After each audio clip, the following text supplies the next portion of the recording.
All right, we'll go ahead and get started. Hello, everyone, and thank you for joining us for the WDS How to Get Involved in Clinical Research panel event. So this is sponsored by the WDS Diversity, Equity, and Inclusion Committee, most of us who are on tonight, Dove and Unilever. If you're doing silent, it doesn't.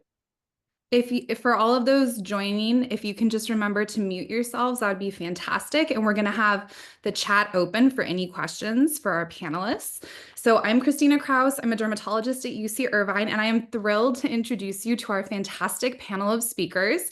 We're going to dive right into topics on clinical research, and hopefully we'll answer all the questions you have. So please just again, remember to mute yourself. Any questions, put them in the chat.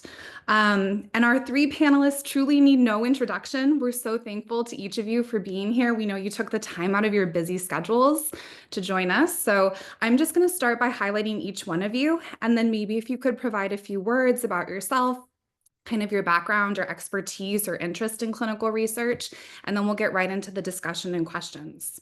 So I'd like to start with Dr. Corey Hartman, who is the founder and medical director of Skin Wellness Dermatology in Birmingham, Alabama, as well as assistant clinical professor of dermatology at the University of Alabama School of Medicine.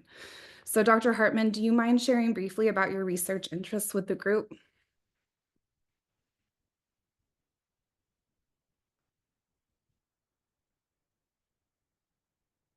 I'm so sorry. I don't know why I went up to unmute instead of down. Yeah, I'm Corey Hartman. Greetings from Birmingham, Alabama. I'm in private practice. I've been in private practice for 15 years. I did a year at the university and then 2 years in a multi-specialty group to really learn the business, and then went out on my own and have not looked back since, and I've never been happier. I got into clinical research. At this point, it's probably been about 14 years ago with a trial, and that kind of opened the door to the possibility.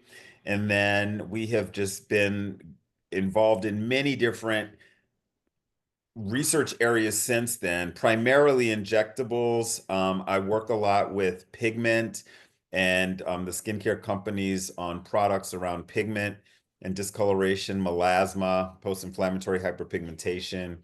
Vitiligo, we have a vitiligo trial going on right now. So those are my clinical interests. And then the other doctors in my office have other clinical interests that we try to maintain open communications about so that they can also have clinical trials if they would prefer to get into that, as we have built a clinical research unit in our office.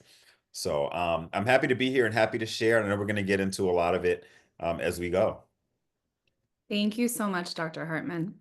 All right, so I'm going to move to our next panelist, who is Dr. Larry Green of the Aesthetic and Dermatology Center in Rockville, Maryland, and clinical professor of dermatology at George Washington University School of Medicine. Dr. Green, similarly, do you mind just sharing a little bit of background before we get into the questions? Yes, thanks, Christina. So I am a UC Irvine alumnus, and in terms of residency, and how that got started is when I finished medical school, I did not match in dermatology, and serendipitously, I found a program at UC Irvine that did clinical research. And that year gave me experience to really have an interest in clinical research. And I took that when I started my practice almost 30 years ago. I took that into my practice and decided what I learned there to apply in my private practice in the DC area. So I am, you mentioned full-time in my practice in Montgomery County, Maryland. I've always been at George Washington as a volunteer attending and still enjoy that. But the clinical research got started because I had no idea when I didn't match in derm that I would learn a new technique and use it the rest of my life. In terms of clinical research trials, I think I'm sort of between Corey and April. I do some aesthetic trials, but I do mostly medical derm trials, including several vitiligo trials we have ongoing now. Awesome. Thank you so much, Dr. Green. And then our final panelist is Dr. April Armstrong, Professor and Chief of Dermatology at UCLA, as well as co-director for Network Resources at the UCLA Clinical and Translational Research Institute. So I'll open it up to you, Dr. Armstrong. Great. Thank you, Dr. Kraus, and great to see everyone here. I'm so happy to be here. I would say that for me, my journey in clinical research started probably in the earlier days, actually, of medical school. And although back then my first experience was in cardiology, but then I just kind of caught the research bug and continued.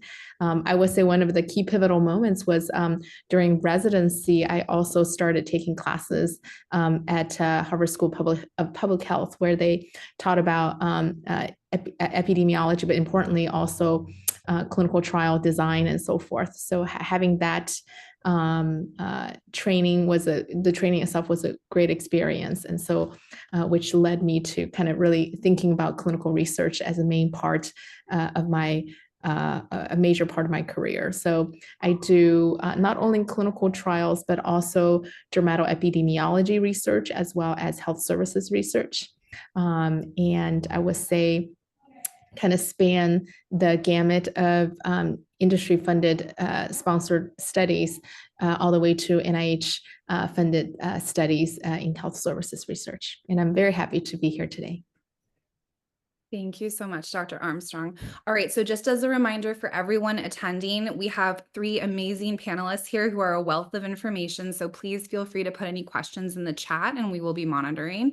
But we're gonna get started with kind of an overarching question. So anyone can answer this, and if easier, we can kind of go in a roundtable format, but what are the key steps that allowed you to get involved in clinical research and really maintain your clinical research while you have a busy clinical practice? Whoever wants to start with that one, please feel free. I'll start.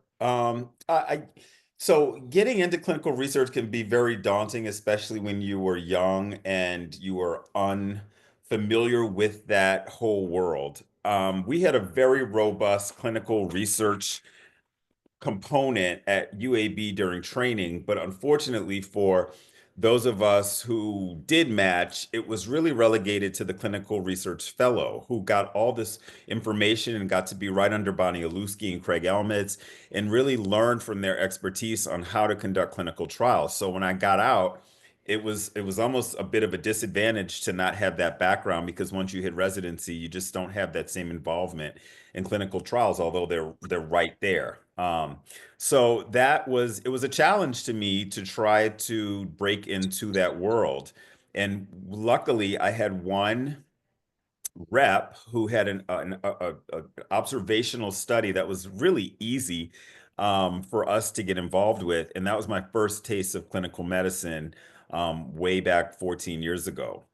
And then after that, I found that it was helpful to just be very vocal about the fact that you want to get into clinical research. And as you develop your specific niche and your interests, I started to speak for certain companies, and that allowed me to have relationships with the companies. And from there, they, see that you have the potential to do other things, and it allows you to have access when they have other opportunities to come up. But the one thing that I learned was to be vocal about what it is that you want.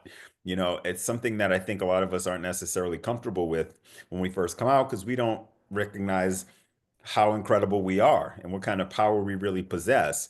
But when they ask you, what is it that you want to do, just be right up front and tell them what you want to do. Because when you do that, opportunities will open up. I am I love clinical practice, but I also like free time and I like a more manageable schedule. And so clinical research can open those doors so that maybe your patient demand doesn't have to be quite so heavy, because you're involved in other ways of generating revenue and maintaining your intellectual curiosity, and establishing yourself and being able to write papers and really getting in on the ground, as far as being on the cutting edge of the new developments in our specialty. So don't be afraid to ask. Get involved with industry. I'm not on the NIH side. I wish that I had the skills to know how to write grants, but that's something that I never really developed in my particular path. But there's still a way to get involved with clinical research in other ways. I'll go second because April's the real expert, can talk about grants.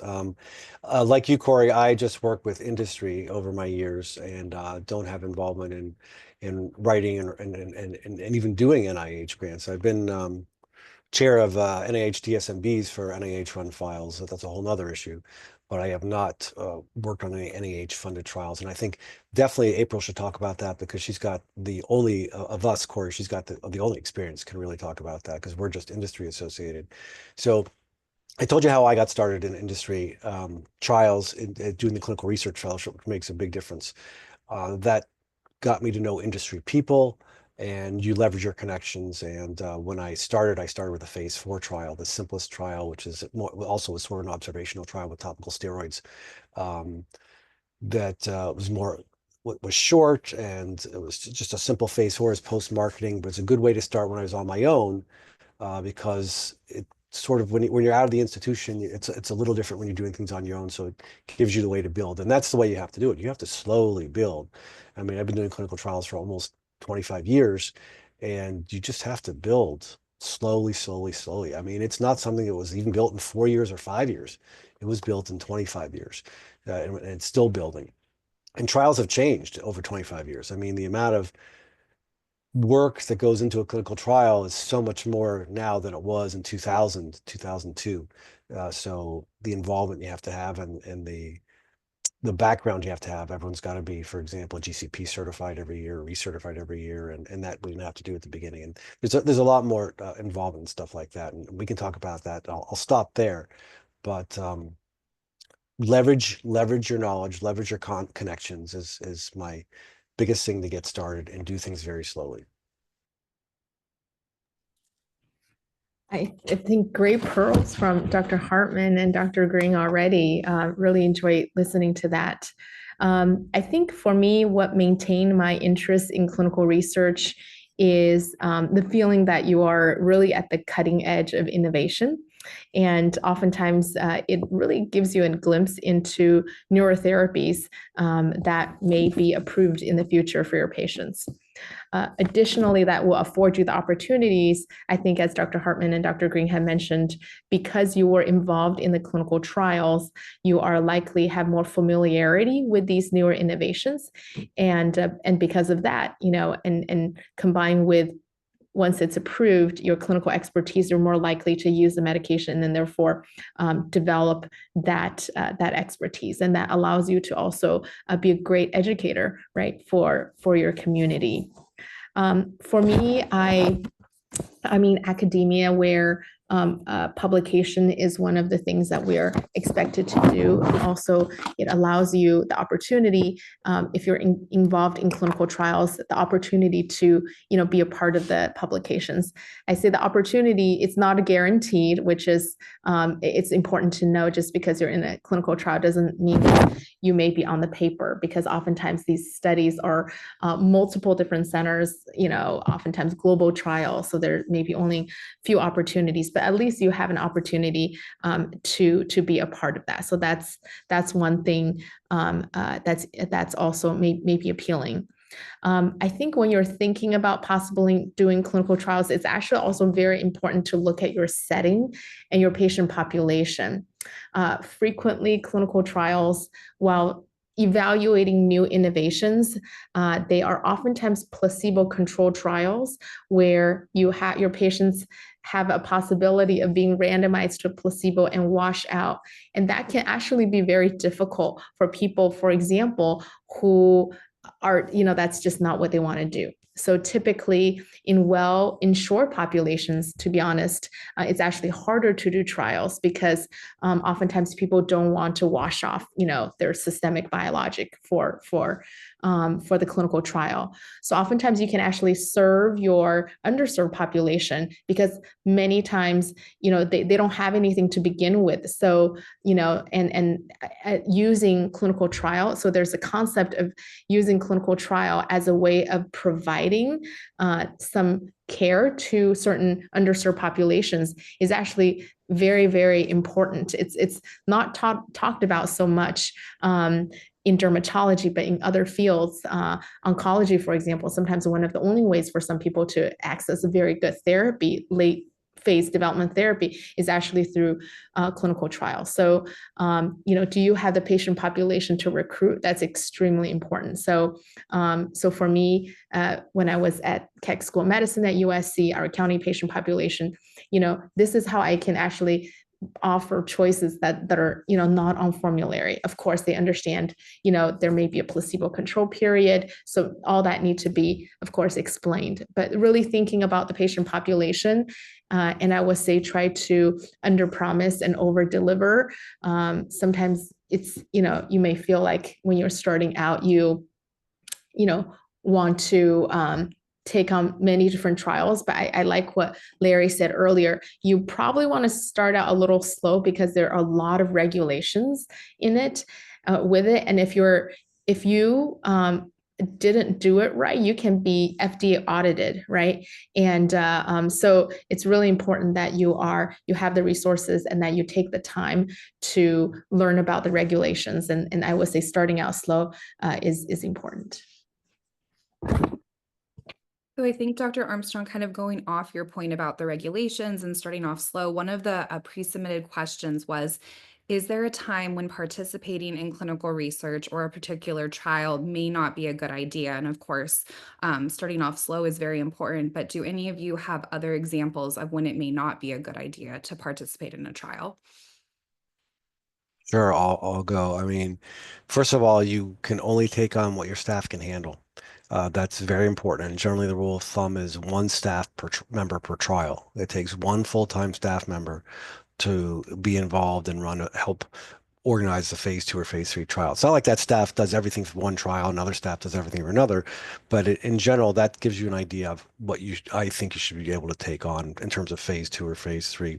The other thing is you have to look at your study population. You want to make sure your study population or every recruit in the area you live for clinical trials fits the demographic or you have that in your population. For example, I was just asked to do a study for prurigo nodularis. I don't think I really have that demographic.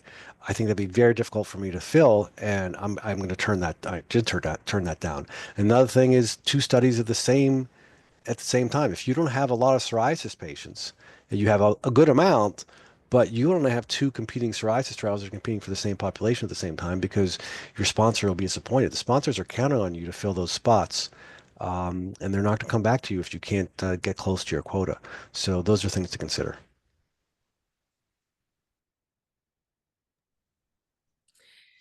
Yeah, I would agree with that. I would say I also turn down a lot of clinical trials if I don't have the population. Because you have to fill out a feasibility form, and then they have what's called a CROs, which are these organizations that help pharma sponsors to sort of operationalize everything. And they actually keep almost like a scorecard of how you do.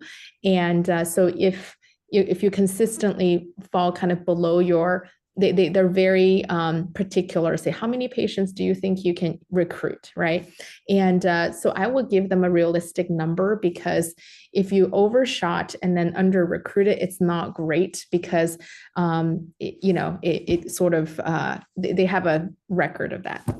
So I would say make sure you have the right patient population, and I've definitely turned down lots of studies because I say, well, I don't think I can recruit that patient population, or I do accurate count, and then I'm like, I don't think this is, prohibited meds, it's too stringent. And sometimes you have to look at the protocol, and once you look at the protocol, you'll realize, wow, this protocol is much harder to recruit than, let's say, another protocol in the same disease. And if they're offered to you in the same area, I would definitely then choose accordingly. Also, phase 2 and phase 3 trials are very different.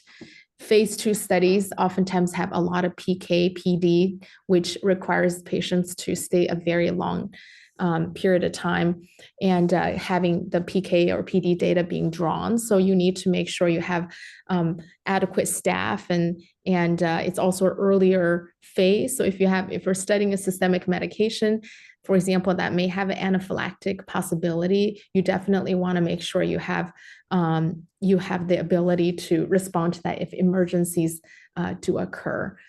So just a few things to recognize there as well. I totally agree with April. I was going to say the same thing. Sometimes the duration of the trial is just not going to work with your staff or your interest.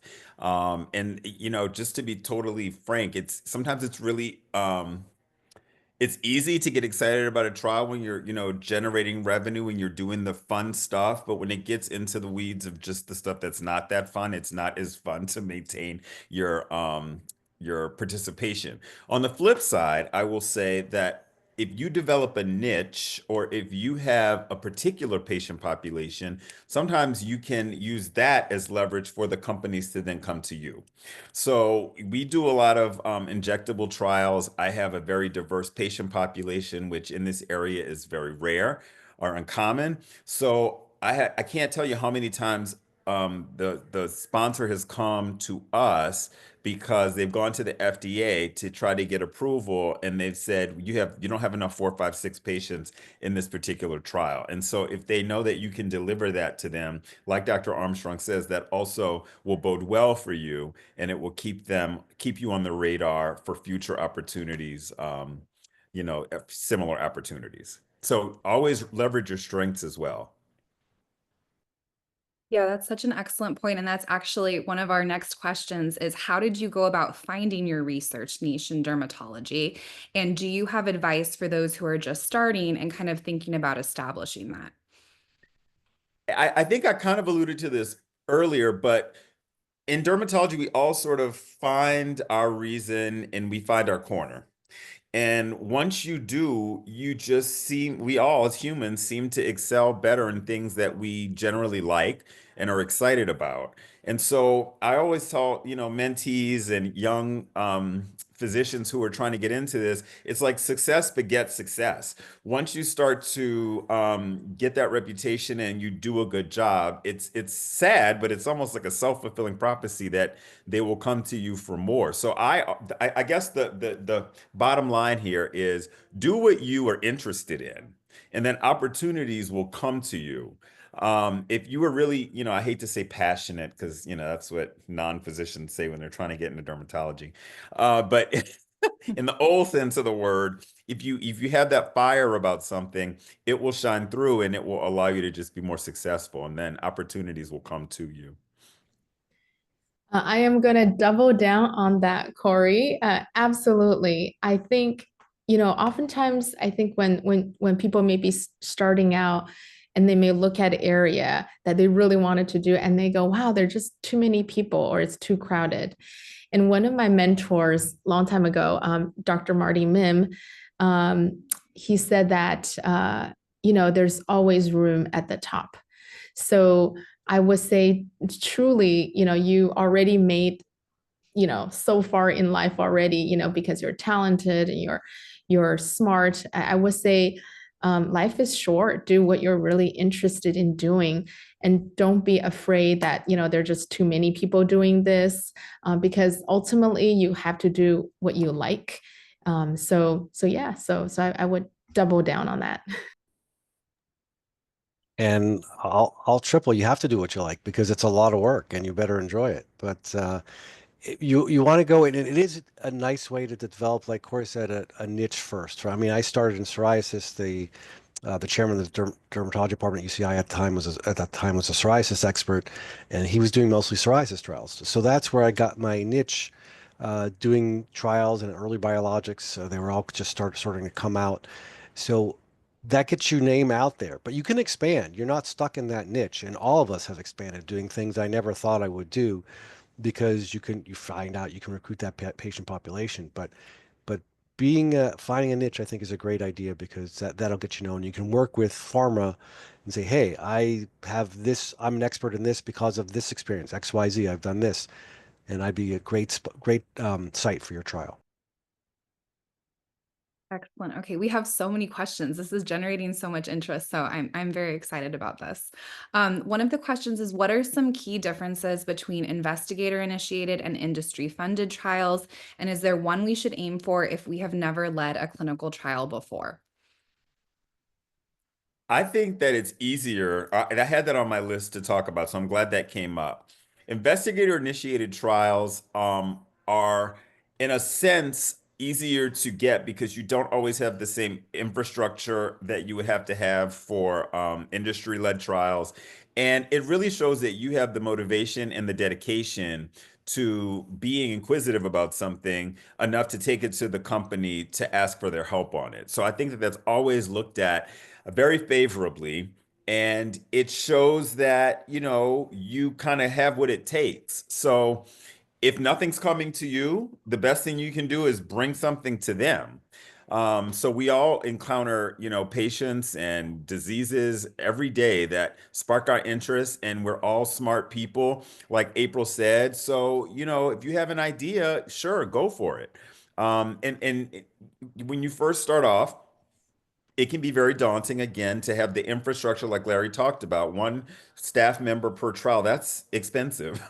And so, if you can start with a smaller project, it's kind of like when you're in medical school and you do a case report instead of trying to jump on some, big project, just to kind of initiate things on your own. I'll jump in there, Corey, and I think you're 100% right. In my stage of my career, I hate investigator-initiated trials. They are so much work. You're writing the protocol. You're getting the IRB yourself. We use a central IRB usually.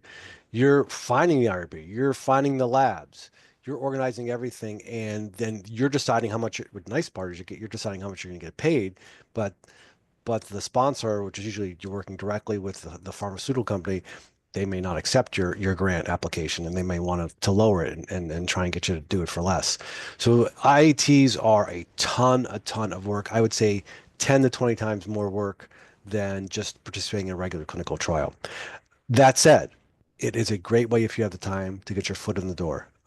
You start with an IIT and you produce for that pharmaceutical company. You're going to have trials coming down for many, many years from them. So pros and cons, but it's a really hard way to get started. Yeah, so I would say for the investigator-initiated studies, I would say with pharma, it's probably easier to get that funded than through NIH. So that's one thing to recognize. And also yes, and I agree, the protocol writing always takes a long time. But if I think about the amount of time investment, if you're thinking about NIH versus investigator-initiated pharma, like the amount of time is almost incomparable. Like you can probably write like a few protocols through the IIT mechanism with the sponsors. But I think probably the most important thing is that you're very interested in that topic and it's a unique topic. And also you're going to be an author on it, and you are going to be either lead or senior, however you want to. You sort of kind of determine that as well. So you have a lot of control over that, and you have funding, but you do have to be mindful of the amount of time that you will need to spend writing the protocol and so forth. I think doing sponsor studies where the protocol is written for you is a nice way to get your feet wet, because you don't have to write the protocol, worry about, did I power my study adequately? But the main thing that you do have to be concerned about is making sure you have the right patient population so you can recruit. It's a nice way of seeing how things are done if you are not yet ready to write your own protocol. So two approaches, both have their pros and cons. And kind of building off of that, having the right patient population so that you can recruit. Do you have any tips on how to optimize successful recruitment or enrollment in clinical trials?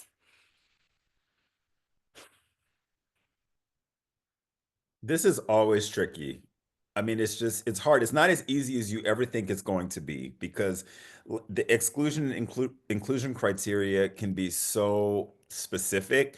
I try to negotiate as much of that on the front end as I can when you're going over the protocol, and just trying to be reasonable with the sponsor and being very honest with them. I'll just give an example if I may. We recently had an injectable trial that needed type 5 and 6 patients for perioral rhytids. I mean, hello, that's like those type patients don't really have that problem. So, from the beginning, we knew that it was going to be difficult, and the sponsor was at least willing and open to hear some of our suggestions. But until we actually got into it and proved to them how difficult it was going to be to recruit this population of patients, then they started to ease some of that, with the cooperation of the IRB, et cetera. So, um, that's just another thing to think about when you're recruiting patients. Like Larry said, the worst thing you can do is set yourself up to have competing studies. So that's another really good reason to turn down a trial, even if you feel like you do have the patient population, because those inclusion and exclusion criteria can make it way more difficult. And like April said, if you're practicing in a more affluent area, you're going to have more trouble because those people aren't necessarily dependent on that stipend. At that point, the enticement has to be a little bit greater to get them to be involved. These studies involve a lot of visits. People are busy. Sometimes they go on for, a very long time. And so that commitment is hard for people to always, commit to. I would also agree 100% with what Corey said. I would add is that oftentimes you as a clinician yourself, we can only see so many patients, right? So your patient population is like, say, this big, but you want to catch from a much larger patient population. So for example, in academia, I would go to my colleagues and say, hey, I have this clinical study. If you have someone, that you think could potentially, be benefit from this, let me know, and make it easy for them, have one number that they can call, just highlight a few very high level inclusion, exclusion, say, I will do all the work for you. And then your patient will be treated very well. And so because they're like, is this going to benefit patients? And so, and then they have follow-up. So I oftentimes tell them, your patients so far, they've been doing really well. This is how they're doing. Or if it didn't work out, I let them know. For me, like within academia, I usually do attending communication. So I'll say, hey, during our screening, we noticed this person may potentially fit this. We have the IRB approved to approach the patient. Do you mind if I call your patient? Very rarely do I get a no, but also it's time consuming, right? Because I need to send them that email myself. But I think that way, like pre-screening, it really matters. But then I think I have a good patient. But that way you may actually be able to recruit that patient, because when you call the patient, you can say, Dr. Jones and I both thought, you could be a potential good candidate for this. And can we talk further? So really think about reaching beyond your immediate patient population, because it likely will not be enough, for a number of different studies, and really engage the community. But the way you engage them, and then putting in that time and effort and the conscientiousness, because they're your colleagues' patients, you want to treat them at least just as well as your own, if not, even more carefully, and to make sure to pass off back to them at the end of the clinical trial is also very important. You don't want to have your patients go through that, or your colleagues say, oh, I remember that. And then there's no kind of connection when they are transitioned back to clinical practice. Because, then they became, your reputation. When they go see their original derm, they'll be like, oh, I had a good experience, or no, that was a terrible experience. So be very mindful of that.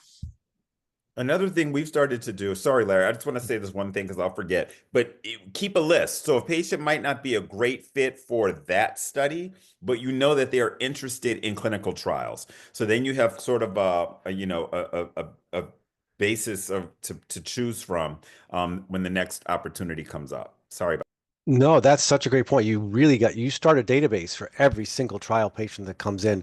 If it's a psoriasis trial, you keep that database. You never know when someone who has psoriasis and vitiligo may come out, and they may also have vitiligo. So you mine that database every time. Now, the CROs or the pharmaceutical companies often have recruitment strategies, and they have central advertising that can bring patients in. April, in private practice, I've never had. We sent letters and called other dermatologists in the area for about a clinical trial to try and get people in. Not once in my 28 years I've ever had them refer somebody. So no one in private practice, they don't think about referring patients. They're just, not that they don't want to, but they're so busy, it's just not on their minds. I wouldn't count on that method. But so you want to have the patient population you want, and I guess the best thing is to mine that database, keep that database, everything goes down on that database. And over years, that database will build and build. But a lot of it is, I am dependent on central recruitment strategies from the CROs and the pharmaceutical companies. Some of those patients, I don't know. For me, I've had like horrible luck with those patients that are referred. Like sometimes they Sometimes. walk in and you're like, okay, this is Yeah. not going to work. You can just Yeah. tell. Oh, But this yeah. is where having a good social media reach can also be helpful because some companies will allow you to do that and some won't, and they have guidelines on how you can recruit patients that way. But it's incredible how much interest we can generate just by putting the word out on our own newsletters and on our social media Right. channels. All those have to be, you cannot just Yeah. do it on your own, by the way. They No, all have to be IRB approved. absolutely. Everything comes out. So just keep that in mind. But if they say good that you Yep. can, that's very helpful. Agree. Hi, Yes, I'm gonna I would also oh, say, oh, sorry. Oh, sorry, go sorry. ahead, go ahead. I was just going to interject. Hi, everyone. I'm Ola Awashika. I'm the co-chair, one of the co-chairs of the DEI committee for the WDS, and we do have some questions in the chat. So sorry, April, if you had something that you really wanted to say in response, go ahead and say it, and then I'll get to the questions. Yeah, I'll just quickly add, I think the central recruitment platform from the sponsors can be very helpful, but I do find that they can be a bit variable in terms of the interested folks that comes through. Some is just not good candidates. So just be careful because just be careful of the variability. Oh, yeah. Yeah. So much, so true. Pop out. Exactly. Well, you can't get them in. So you'll say it's 10% BSA for a psoriasis study. And we talk to them on the phone. Oh, 10% BSA. Yeah, I got it all over my body. They come in. They're like, yeah, I had that about 3 years ago. But right now I just have one spot. And so you're wasting your time. And that's all, you have a screen. So yes, you can't always trust an advertising campaign. But it is a strategy. Okay, so we do have some questions in the chat from some medical students, which I'm so happy we have medical students on the call. So Carolina is asking, she's actually a first-year medical student, and she's at a school without a strong dermatology program. She's asking that she's found that many shadowing and research opportunities are primarily geared toward third-year students. Given these challenges, what advice would you give to an M1 looking to gain early exposure to dermatology? And then she has a second question here saying, from your perspective, what qualities or approaches make a medical student stand out when reaching out to physicians for shadowing or mentorship opportunities? No, that's a good question. So I would say reach out early, leverage your network connections, go to meetings. Everybody needs mentees to do different projects and to do the groundwork, and that can get you publications pretty quickly. I just we were with some colleagues last week. I was sitting next to Aaliyah Brown. We had a great idea to develop a project, and we were both in agreement that if we got a few medical students, that would make it so much easier. So it's kind of a mutually beneficial situation. But again, it's who you know, how you're communicating with them, how you're letting them know about your interest. Again, just put it out there. People need help with projects, and we're always willing to have eager students. I guess when you are sending out correspondence to try to get in contact, I had one kid, he sent a very nice handwritten, it was not handwritten, but it was a letter and it was signed and it seemed very, very personal. And then I talked to like three other people and we all got the exact same letter. So maybe don't do that. But find ways to stand out. Most of the time, if you just demonstrate your interest in that you're willing to work, that's enough to have somebody call you back. I think one of the things I would take the opportunity to also say here is a piece of advice to all of our very wonderful and aspiring medical students here. One thing that I've found is people will do this, as one of the experiences they can gather to see if they're interested in dermatology. But while you're in school full-time in medical school, it's actually very difficult to have, sort of large periods of time to do research. So the key thing is be realistic about your time commitment. But once you do commit, be extremely conscientious about following up. I've been in my lifetime ghosted by many, and you would think, wow, I can't, how could, but things happen, your interests shift, but it's really important, whatever you do, promise that you will do. Say, I have this amount of time each week, and I'm available for 12 weeks. What do you think? I think that's a very thoughtful way of communicating your time commitment. That way, your mentor can also select a project that's appropriate for your level of commitment. So the key thing is follow through the project, because those of us in academia for a long time have all had the experience of enthusiasm in the beginning and then disappearance. Not the ones that in the audience, but we definitely have had that experience, and that's why. If you wonder, gosh, they can't even reply to us, or something like that. And I would, just because we get so many emails, I think personal connection is best. If you know a dermatologist, having that person be your advocate, maybe reach out to someone else. I think you're more likely to get someone, to kind of engage with you, because, because then we're like, oh, this colleague knows about this student. But I would say commitment and sticking to that commitment is really important. Yes, for first and second years, it really, you following through is so important. If someone doesn't follow through, they're done. But I've had great luck, and I talked to Adam Friedman, who's the chair at George Washington, where I'm at often. I'm sure the same thing happens to April. I'm approached to write a review or an article in one of the dermatology magazines, and I don't have the time to do that anymore. But Adam always has first or second year medical students who have helped me in the past, and they're first author on these publications. And they have always followed through and been fantastic. So, and these are first, like I said, first or second year medical students. So get involved with your chairman. If you don't have a program that's has a strong dermatology department, find one. You don't have to be there. One of the medical students isn't at George Washington, so you don't have to be at George Washington. I'm sure Ola knows that. She's done a lot of research. So, and you just work, you can still work with the chairman at George Washington, even though you're not there. They'll feed you because they get requests all the time. And they have people like me who are volunteer faculty who look to them for help, for having medical students help us, but just got to follow through. And ones I've had have done a great job, and they deserve the first authorship. Thank you so much. Another question we have in the chat is, actually, it's a two-part question. Can you talk about trials versus registries and the pros and cons of each? And then what are things we should target on our CV when finding or applying to trials? I'll start. Registries. I've never had good luck with registries. I don't know what you guys think, but registries have always been a lot of work. They're sort of like phase 4 trials that you don't get paid much for. But you know what? That said, that's sort of the way I got started. It was a phase 4 trial, it wasn't a registry. But so to get started, they're not as much work. They don't pay as much, but it would get you known with the pharmaceutical company because they're very vested in that registry because they're doing that registry probably because the FDA mandated it and they have good results. So that's actually not a bad way to get started. So do I want to do registries now? They don't pay enough money, but someone getting started, I think it's a great idea. And what qualities, I guess, are we looking for on the CV?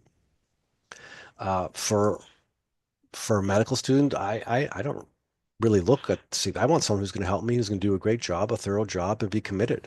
I don't really, the CV is not important. We just want a motivated person who can do the job. That's the way I'd look at it. I think for medical student, it probably doesn't matter if it's a clinical trial or registry. I think if you are, I think the key thing is that registries, it takes time to collect all the different endpoints, and the finances, the numbers may not work out well for doing registry. So what ends up happening is that you see a lot of the registries are conducted at academic centers where, we may partner up with trainees to kind of help with those registries along with our investigator-initiated studies and so forth. But I agree, registries, their budget is very limited, but sometimes when you look at the battery of forms that the patients have to fill out and the amount of time it needs for someone to sit there with them to make sure it's all filled out completely and correctly, it's a difficult case to make financially. So there's another question in the chat, and I apologize if I'm mispronouncing your name, but Jandalyn Washington is asking, he or she is a current student at Morehouse School of Medicine with an interest in dermatology. And he or she's question is about redundancy or saturation in clinical trials, asking how are physicians conducting clinical trials able to ensure that their work is not oversaturated? Or on the other hand, is there a benefit to adding more data to an already dense research avenue? And then also stated that they will be at AAD this year and looking forward to meeting you guys.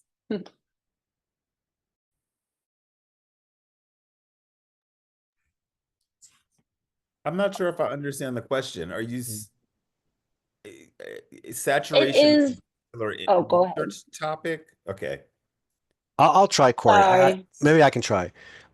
There is no, I mean, clinical trials take care of themselves. When you register clinical trial as a phase 3 or even a phase 4, it won't be, you can't register it if it's that redundant in a clinical trial. It's got to be something unique. So I think the way we do clinical trials takes care of redundancy in itself.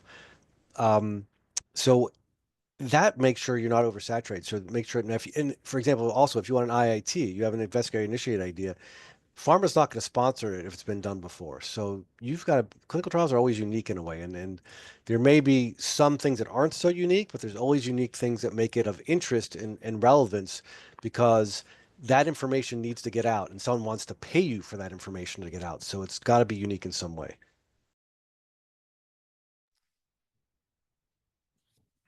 Yeah, so I would say that in terms of answering the question about saturation and benefit to add to already dense literature, right? So the background research on this is very, very important. If you notice, the answer has been answered sufficiently well. Well, we can pick a different question. So in general, the publication mechanism, especially in former years, they've kind of worked it out more. Like when you notice your paper had been submitted to 10 journals, not accepted, probably maybe a little bit saturated. So when I work with my trainees, I always say do a thorough background research before you even propose an idea. Look in PubMed to see if it's being done. And if it's not done, ask yourself the following 3 questions. One, is it high impact? Do people, when you have spent all this time, is it high impact? Will people care about it? Number 2, why is it not done? Is it feasible? Maybe it's something you're proposing that would take 10 or 20 years to do and to do it well. So it's not feasible. That's why people haven't done it. And then 3, related to the feasibility, is the expense, right? Like, is it going to be very expensive to do such a clinical study? So I think do the good background research. When you see, wow, I found an idea that hasn't been done before, ask yourself those questions. And then if those questions you have good answers to those, then you may have an idea that's unique and feasible. And when you arrive at that, it's very exciting because you say, oh, I think I can do it. And this is a great contribution to our field. Sorry, I'm just going to chime in on that. As a former research fellow at GW and now practicing physician, I remember just feeling like there was so much in psoriasis and like, why is there so much research in psoriasis and all these biologics? And as you get into it, you realize how different each of the biologics are and why it's so necessary to have so much of it and the variations. And I wonder, coming from a medical student perspective, you're still kind of a ways away from that. So it may seem like some of these things are like redundant, but then when you get into dermatology and you learn more about the different aspects of therapeutics, in particular biologics, you realize why there's so much in that. So I think that was kind of probably where that saturation question was coming from. But I get you, Corey. I agree. Like, from your perspective, our perspective is like, yes, we need this. But then from a medical student perspective, it might seem like that's so far out there to feel like, why is there so much of this going on?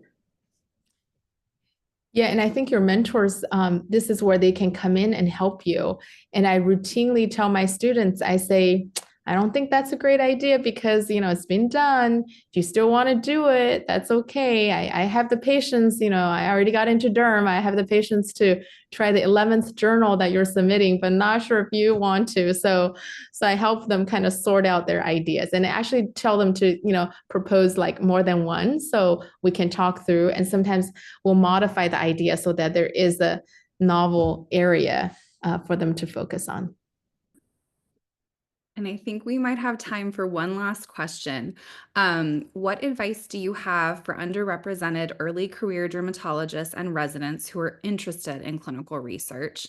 And kind of going along with that, for those who are new to clinical research, are there any resources, books, or courses that you would recommend for someone? I'll start, Corey. I'm gonna give you time to think, and then you guys can make the answer a lot better than I'm going to give. I think now's a great time for anyone who wants to be involved in clinical research. Companies and both the pharmaceutical companies and the CROs are really looking for new and unique people that bring a diverse population, unique perspective. But it's very daunting to get started. So there's one way to get started where you don't have to do it yourself. There are a few companies out there, and I can get names. We can get names for you after this call because I can't think of them. Probity's one, but there's a few of them where they do everything for you. So in other words, you just show up and see the patient. They'll get you the trial. They'll get you the staff. They'll do all the work for you. In that case, you'll see how things get done. Now, what happens usually with these organizations is they're looking for you to be like an extension of their site to get started because they're making probably 70% of the money. You're going to get less than 20, 30%, but they're doing everything for you. But what you can see is what you have to do to run a clinical trial. And when you sign on for them, it's probably for a minimum 5-year contract. You're not going to get out of it easily. But you'll need those 5 years, trust me, whatever those years are, because to see what goes on, to see the training you have to do, the training your staff has to do, the certifications you have to do, um, going over labs every day. I probably sign like 150 lab forms every day. So I'm sitting there looking and checking labs and EKGs every day and that's not, we don't have that many patients. I'm not that big a site, but there's just a lot of work that goes through it. And you see what's going on. You see what it's like to create a budget. Every line item in a budget has to be done. If you want not just the investigator assessment, when you're charging for an EKG, when you're charging for this lab draw, that lab draw, one patient assessment, two patient assessments, everything in every study visit is line itemed in a budget. So that's a lot of work. You have to see how that gets done. So working with these guys, although you don't make much money, will give you insight on all the things you need to do to run a clinical trial. So that's one way I can think of to get started where you don't have to do much of the work and you'll learn on the job so that maybe 5-10 years from now you can get started on your own. But look at the contract you sign with them because you may not be able to, even at 5 years, you may not be able to get out completely or certain things you may not be able to do. So just look at before you sign anything there. Yeah, I think great tips by Larry. I would say for books, there actually aren't that many books out there.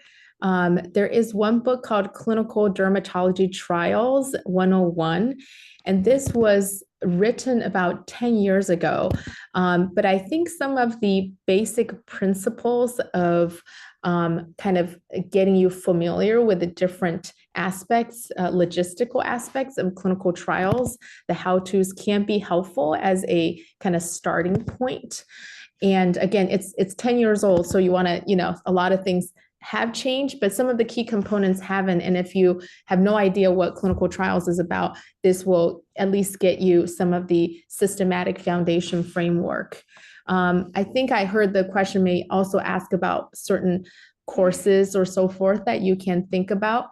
I would say, if you have the opportunity to really think about a sort of a biostatistical course, but centered around sort of clinical trials. So looking at understanding how trials are powered, understanding some of the key concepts in terms of statistical analysis. I say that because that's usually the part that can be very difficult for someone, especially, you've done all this trial, you're part of it, you're so excited, and really understanding how the data are analyzed, I think will make you kind of really stand out in the future as well. So I would focus. I don't think an MPH is necessary at all. I think when I think about my MPH, I've definitely enjoyed every course of it. However, there are truly, when I think about it, few courses that whose content I actually draw upon regularly. The rest was really nice to have at the moment, but practicality wise, it's probably my biostat course, my epidemiology course that was most helpful.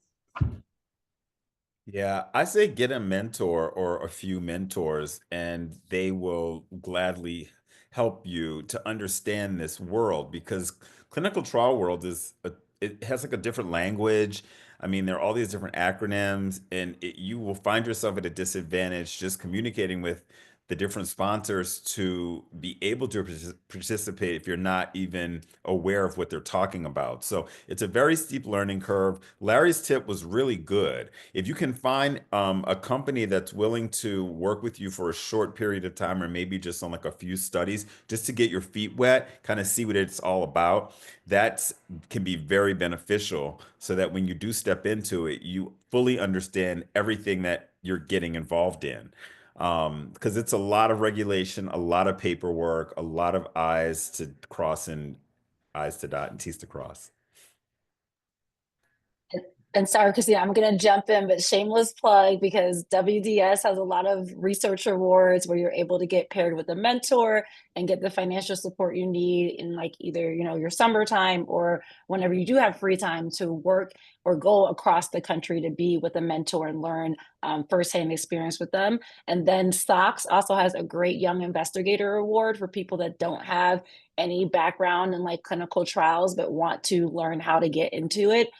So I would highly, highly encourage people, like, look at the societies and the different awards that will empower you, enable you to get this experience.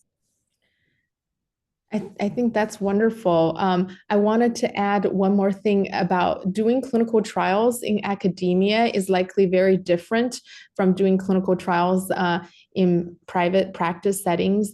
If you do plan to do it in academia, it can be a bear, because a lot of things are outside your control, like your budgets, your contracts, or IRB. So by the time, typically when everything is approved in academia, 90% of the trials have been enrolled. So now you only have like 2 weeks left, before the trial is still open. So it can sometimes feel like a frustrating experience. And this experience, believe it or not, is quite universal to academia. And that's why we see a huge attrition of clinical trialists from academia, because of the lack of control over many basic aspects of clinical trial operations. So I did want to add that element of reality from academia into our conversation.